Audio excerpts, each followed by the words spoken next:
ada beberapa prinsip-prinsip kepemimpinan dalam Taoisme yang digagas oleh Lao Tzu dan kawan-kawan. Yang pertama, prinsip kepemimpinan itu adalah jelas. Jadi pemimpin itu harus jelas. Apa yang diinginkan, apa yang dituju, apa yang ditarget. Kalau pemimpin tidak jelas keinginannya apa, targetnya apa, ya dia hanya akan membingungkan. Pemimpin itu harus jelas secara korespondensi, jelas secara koherensi, jelas secara pragmatis. Jelas secara korespondensi itu yang diomongkan cocok dengan kenyataannya. Kalau dia ngomong A, kenyataannya memang A. Tidak dimanipulasi, tidak dipalsu-palsukan. Pemimpin juga harus jelas secara koherensi. Jelas secara koherensi itu konsisten, istiqomah, tidak mencela-mencele. Tadi ngomong A, ya besok ngomong A, besok lagi ya tetap ngomong A. Dalam konteks dan hal yang sama. Itu namanya koheren. Kalau pemimpin tidak koheren, tadi A sekarang B, besok C, yo rakyatnya bingung. Anak buahnya kesulitan nanti. Tadi nyuruh apa? Baru mau dijalankan, ganti lagi instruksinya. Itu yang di bawah mesti bingung. Karena pemimpinnya tidak koheren. Kemudian yang ketiga, pragmatis. Pragmatis itu hasil yang diinginkan apa? Oh, saya nyuruh ini loh, hasilnya biar ini. Itu namanya jelas secara pragmatis. Nah, jadi pemimpin tahu itu yang pertama harus jelas, tidak membingungkan orang. Apa yang dia inginkan, proses apa yang dimaksud, dan hasil apa yang dituju. Kemudian yang kedua, simple. Simple ini maksudnya kalau dia berpikir tidak bulat, to the point. Jadi tidak muter-muter dulu padahal arahnya ke situ. Bolehlah kalau waktu merancang kebijakan, berdiskusi itu rada bulat-bulat sidik, tapi begitu mengambil kebijakan ya harus simple. Begitu memutuskan ya harus tegas, jelas. Itu ciri kedua. Jangan hanya membingungkan yang dipimpin. Cari uraian, cari pernyataan, cari keputusan yang to the point, langsung. Itu namanya simple, tidak pakai bulat. Yang kedua itu.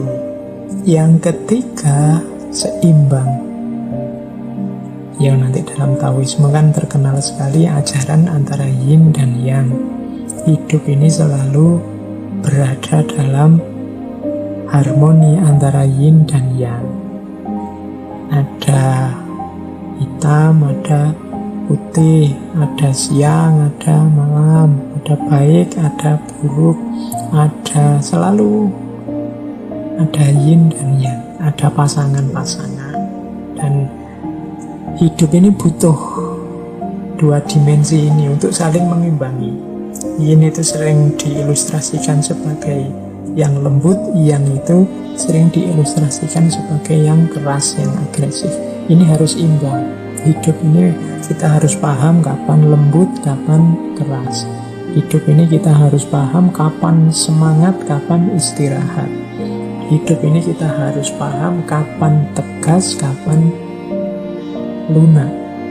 Jadi kalau kita tegas terus, yang dipimpin bubar, kaku. Tapi kalau kita lunak terus, nanti kita disepelekan. Kapan menghukum, kapan memaafkan. Nah, ini namanya harmoni dalam hidup. Kita harus paham ini, karena begitu salah langkah akibatnya mungkin tidak kita inginkan. Waktunya kita tegas malah kita lembek. Kacau. Waktunya kita memaafkan lembek, malah kita tegas menghukum. Lebih kacau lagi. Maka hidup harus paham keseimbangan. Ini jalan kepemimpinan yang kedua. Jalan kepemimpinan yang ketiga adalah rendah hati. Pemimpin itu harus memposisikan dirinya di bawah.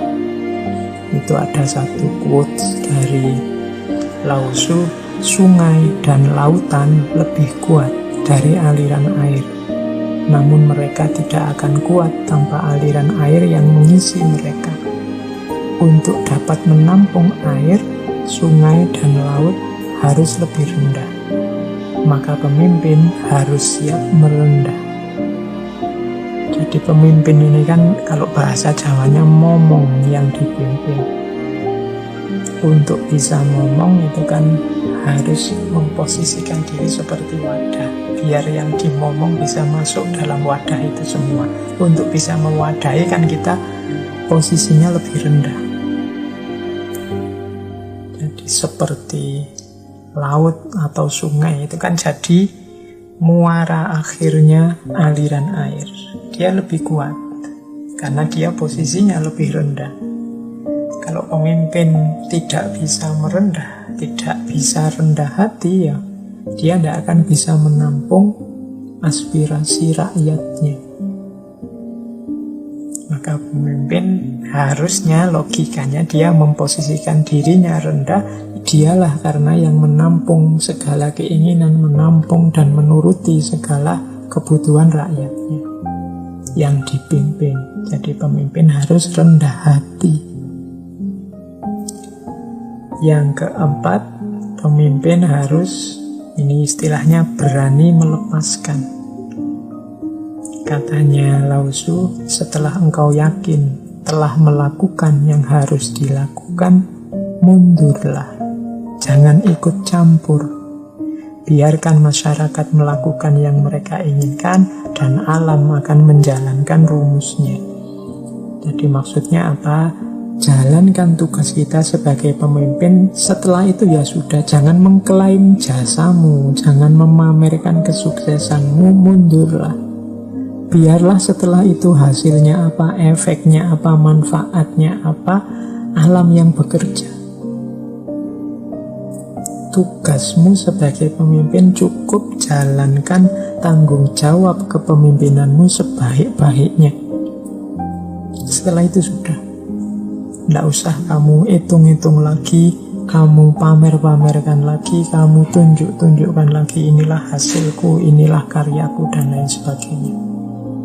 Jangan ikut campur lagi, biarkan masyarakat melakukan juga apa yang mereka inginkan sesuai kewajiban mereka, dan akhirnya alam yang akan menjalankan hukum-hukum yang ada padanya.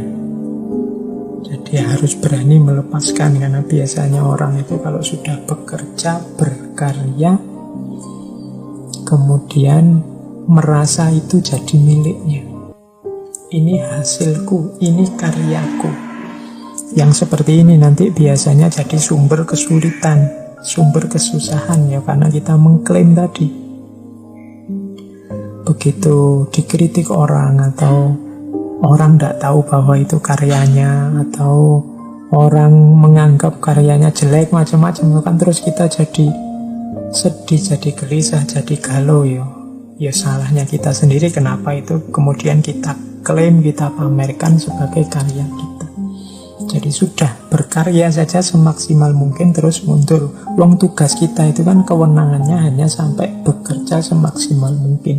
Hasilnya apa, kemudian manfaatnya, efeknya, dan lain sebagainya nanti kemana saja, itu kan di luar kuasa kita. Jadi ini pemimpin versi Taoisme paling tidak punya 5 ciri. Ini jelas, simple, seimbang, rendah hati, dan berani melepaskan.